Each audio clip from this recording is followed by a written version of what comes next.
ময়নাতে দীনবন্ধু ধনঞ্জয় মিদ্যা নামে এক বিজেপি কর্মীর রহস্য মৃত্যু হয়েছে। তার বয়স 18 বছর। বুধবার থেকে সে নিখোঁজ ছিল। বৃহস্পতিবার গভীর রাতে একটি পানির বরজে তার দেহ ঝুলন্ত অবস্থায় পাওয়া যায়। অভিযোগ, খুন করে তাকে ঝুলিয়ে দেওয়া হয়েছে।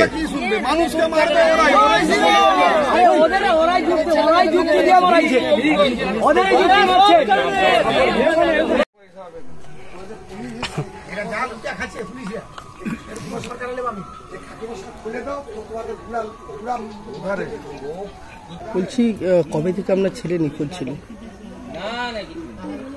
রাত্রে এখানে স্নান করছে, স্নান করার পরে তারপরে বাড়ি খেতে বাড়ি গেছে। কটা নাগাদ বেরিয়ে গেছিল? 7:30 8টা। আচ্ছা, কোথায় গেছিল? শিব মন্দিরে আমাদের জল ঢালা হয়েছিল, রাত্রে ওই দিনে বাড়ি, তো ওখানে গিয়েছি। তারপরে ওখানে মনে আসার পরে 9টা 9:30টার দিকে বাড়ি এসেছি। আসার পরে ওর বাবা বলে 3 ভাই বোন ভাত খেতে। আমি তখন ওর বাবা বলবে ভয়, আমি বলি হ্যাঁ 3 ভাই বোন ভাত খেয়ে শুয়ে। তারপরে এসার পর আমি শোয়ার পর আমি ফোন করি, আমার বাপি তুই কাইরে এখনো ভাত খাবে এসে? পরে মামা তুমি আলুটা মুড়িয়ে রাখো ভালো করে, আমি যে ভাত খাবো। কোয়ার পরে যা গেছি ফোন, তার একটুখানি যা ফোন লাগারে আর ফোন তুলে। তারপরে ওখানে এখন মানে চারদিকে খুঁজাখুঁজি, তার বন্ধু বান্ধব সবাইকে জিজ্ঞাসা করবো, এখন কোথাও খুঁজে পাওয়া যায়নি। তারপরে আমি আমার দেওয়ারের সাথে থানাকে গিয়ে সেখানে গিয়ে ডায়েরি করে। কি মনে করছেন গতকাল কি হয়েছে? তারপরে সেখানে খুঁজে আসার পরে সেখানে লোকেশন দেখে দেখে খুঁজে তারপরে আমার ছেলেকে ওখানে খুঁজে পাওয়া যায়। কোথায় খুঁজে পাওয়া যায়? বরজ বাড়িতে। কি অবস্থায় ছিল? ফাঁসি ঝুলানো হয়েছে। কি মনে করছেন? কারা করেছে? টিএমসি। আপনারা কোন দল করেন? বিজেপি করি। কি মনে করছেন বিজেপি করার জন্য কি আপনার ছেলেকে হ্যাঁ, বিজেপি করি বলে আমার ছেলেকে মেরেছে। কারো বিরুদ্ধে অভিযোগ রয়েছে? কারো?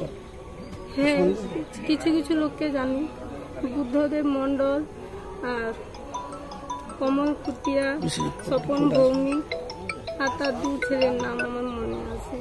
তারা কোন দল করে? তারা টিএমসি করে। তাদের প্রতি সন্দেহ কেন হচ্ছে? ওরা সবসময় মোদের ঘরে এসে আমার শাশুড়িকে মারধর করে, মাথা ভাটি দেয়, বোম ফিকে, আর আজে বাজে প্রচুর ভাষা বলে। এই যে ধরুন আপনার ছেলেকে এইভাবে যে ঘটনা জানাচ্ছেন, কি চাইবেন? প্রশাসনের উপরে কি ভরসা রয়েছে আপনাদের? পুলিশ প্রশাসনের উপরে না। কি চাইবেন? সিবিআই তদন্ত করে।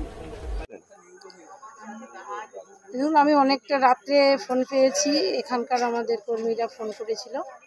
আমাদের এই গড়ামারা গ্রাম, গড়ামহল গ্রাম, এই গ্রামের 234 নম্বর বুথের যে কার্যকর্তা, অ্যাকচুয়ালি ছেলেটি অনেক ছোট, সবেমাত্র 18 বছর বয়স হয়েছে। অত সরাসরি কোনো রাজনীতির সঙ্গে যুক্ত নেই, সমর্থক, এই বাড়ির লোকে সমর্থক, বাড়ির পাশাপাশি প্রতিবেশী তারা সবাই ভারতীয় জনতা পার্টির সমর্থক।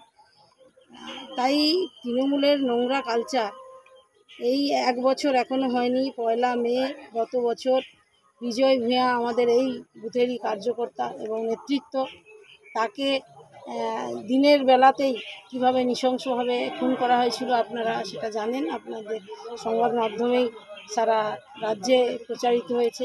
তার কেস চলছে, 1 মে তার বর্ষপূর্তি হবে। সেই জায়গায় দাঁড়িয়ে সেই একই গ্রামে একই বুথে একজন কার্যকর্তার বাড়ির একটা কম বয়সী ছেলে, তার ভবিষ্যৎ ছিল উজ্জ্বল, এবং এত কম বয়সী ছেলে কোনো ভোট রাজনীতির সঙ্গে যা যুক্ত নয়, তাকে গত দিন থেকে রাত থেকে খুঁজে পাওয়া যাচ্ছিল না। বাড়িতে আসবে বলে মাকে ফোন করেছে, খাওয়ার কথা বলেছে।